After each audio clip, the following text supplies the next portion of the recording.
Hello everyone, mayam bukurumzari. Ngasigi mathel se mayam na amukta chagidriba, mayam na amukta mahau tangkidriba mathel ama oini haina khanjeiba. Ado mayam aina thongaktoriba mana se ai mayam du ucharage kari mana nu haibadu ko.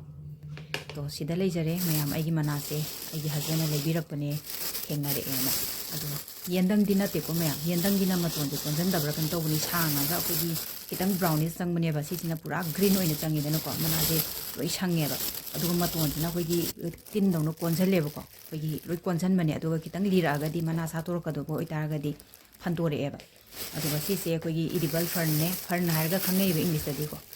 Aduga sise kogi ching makhong adagi lok kumba sigumba da yam phangmane khoi manipur da su yam phangmane sise khoina khangdadana sabi da ba oramane ba. Ado aina leiriba jaga sida di yam yole sise aduga magi season naiba pambi ne ko sise to sumaina mana de konjan bai tare ado mayam thengna grabra chabi grabra haibado comment da phongdo piramo ado ai mayam da uchar age to si pura loktho e ko sumain tawre mana pan ge to busu dum yawre ko ado phajana aina chamtho ga phajana semjare phajana di chamthok pi batare thau khara logjare acha thau oina logjare hangam thau do aduga jira khara hana ngobire aduga tilau khara hana ngore ko amu do phajana ngak tang ngobirani aduga til kano se kogi fadigom makhok ka mana khara hapsan birani sing chanam asuba hapchare aduga phajana ngak tang ngobirani ba ko ado si se mana da ngak tang ngoro su yai hai ko dai ina manipuri style da kogi khoironggi kangau khungau do ina ngaurage na tawbani do alu se khara khaijare aduga hapchare ko do alu se smai toroga ngak tang ngobirani habidi ngak alu se hana thuna munde da na alu de hiki mana do di thuna mundawni na alu se hana ngaujare masala kogi turmeric powder do kitang hape chili powder hape morok asubani ko aduga jira powder keke loi hapjare ko fadigom asuba aduga thum khara hape hana thuna munnabado smai toroga ngak tang ngobirani adu mayam kangau dadi khoigi mayan mayan akhoi manipur gi kangau di dum alu yaudaba yade hawai yaudaba yade ko ado aina sum kangau je alu yaudadi nungai te na aina alu dang oina hapa ge na tawbani adu mayeki di hojiki mana se khoigi mana dang stir fry oina jira ga dang toroga ngauba adu su yam hawi hai ko ado aina akhoi rongi khungau do aina ngaujege tawbani aduga sisu yam hawi mayam sumaina try toroga dum hojiki mana se thengna pi ba yauraga di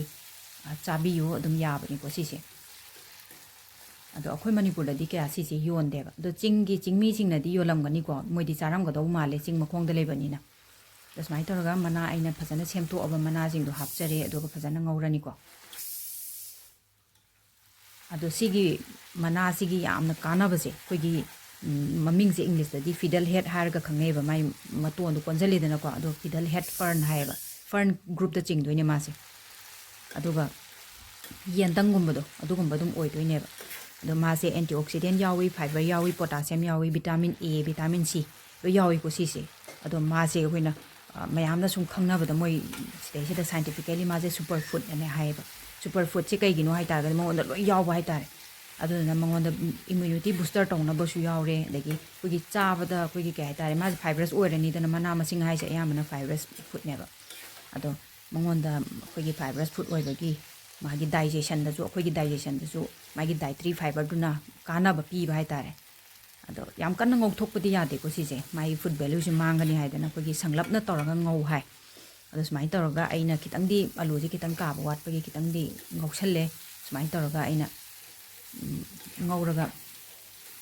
adum ai sim sarp to ba yare ko si je ado ma je weight manage to bo su lo yai hai da si si cha ba da kogi mangon da proper kanu si lo yaw bu gi ko kogi food value koi superfood oi bani na si se koina chak kitang loraga dum cha ba kan da si se koi weight maintain tongning ba mi na si di dum kana ni hai ba si se aduga kogi mana masing mongon ni yar ba vitamin C ke ke sina di ayam na kogi skin clarity we healthy kogi skin ga yam phajan bai tare adu phajan hinga di skin je clear oininga ba ngauninga ba glowing oininga ba skin glow kaninga ba doi tar di mana masing yam chabi u hai adu sigi mana si da di yam na mongon na nutrient yaw bani na yam kana gani haina khanjei adu mayam su sumain toraga ngauraga chabiyo yam hawe ai ichanu pi se mana masing kya pam da bani adubu sigi kangau si di ma phajana pame adu yam hawe mami si se mana je pakna thokti hai ko magi papa ga maga chatpa kan da lerak pani adu valentine gi koigi kano do rose pinai dana ai gi disi oina pibire ai husband na ꯑꯗꯣ ꯃꯌꯥꯝ ꯀꯥꯡꯉꯧꯁꯦ ꯂꯣꯏꯔꯕꯅꯤꯅ ꯑꯩ ꯀꯥꯡꯉꯧꯁꯤꯒ ꯆꯥꯅꯕ ꯑꯩ ꯆꯥꯛꯂꯨꯛ ꯑꯃ ꯁꯦꯝꯖꯔꯛꯀꯦ ꯆꯥꯛꯂꯨꯛꯁꯦ ꯁꯤꯗ ꯂꯩꯖꯔꯦꯀꯣ ꯃꯌꯥꯝ ꯑꯗꯨꯒ ꯀꯥꯡꯉꯧꯁꯤꯒ ꯆꯥꯅꯕ ꯍꯋꯥꯏ ꯊꯣꯡꯕ ꯑꯩꯈꯣꯏꯒꯤ ꯍꯋꯥꯏ ꯃꯨꯛꯁꯣꯔꯤ ꯊꯣꯡꯕꯗꯣ ꯑꯗꯨꯃ ꯊꯣꯡꯖꯔꯦ ꯑꯗꯨꯒ ꯀꯥꯡꯉꯧꯁꯤꯅ ꯁꯤꯗ ꯂꯩꯖꯔꯦ ꯑꯩꯁꯦ ꯀꯩꯅꯣ ꯃꯅꯤꯄꯨꯔꯤ ꯊꯥꯂꯤ ꯑꯣꯏꯅ ꯁꯦꯝꯖꯒꯦ ꯇꯧꯕꯅꯦ ꯑꯗꯣ ꯚꯦꯖꯤꯇꯦꯔꯤꯌꯟ ꯊꯥꯂꯤ ꯑꯣꯏꯅ ꯁꯦꯝꯃꯒꯦꯅ ꯑꯩꯅ ꯁꯨꯃꯥꯏꯅ ꯑꯣꯏꯅ ꯁꯦꯝꯖꯔꯦ ꯁꯤꯁꯤꯅ ꯕꯣꯔꯤꯅꯦꯕꯀꯣ ꯕꯣꯔꯤ ꯄꯤꯀꯜ ꯑꯩꯅ ꯃꯃꯥꯡꯗ ꯑꯩꯒꯤ ꯔꯦꯁꯤꯄꯤ ꯑꯃ ꯍꯥꯞꯈꯤꯕꯗꯣ ꯑꯗꯨꯗ ꯑꯗꯨꯝ ꯃꯌꯥꯝ ꯑꯗꯨꯝ ꯌꯦꯡꯕꯤꯌꯣ ꯑꯗꯨꯒ ꯍꯩꯅꯧ ꯑꯆꯥꯔ ꯑꯃ ꯇꯧꯔꯒ ꯁꯨꯃꯥꯏꯅ ꯂꯩꯖꯔꯦꯀꯣ ꯃꯌꯥꯝ ꯑꯗꯣ ꯃꯌꯥꯝ ꯁꯞꯄꯣꯔꯠ ꯇꯧꯕꯤꯔꯝꯃꯣ ꯑꯩꯒꯤ ꯆꯦꯅꯦꯜꯁꯦ ꯅꯧꯅ ꯆꯪꯕꯤꯔꯛꯄ ꯌꯥꯎꯔꯒꯗꯤ ꯑꯗꯨꯒ ꯑꯅꯧ ꯑꯅꯧꯕ ꯃꯌꯥꯝꯅ ꯊꯦꯡꯅꯈꯤꯕ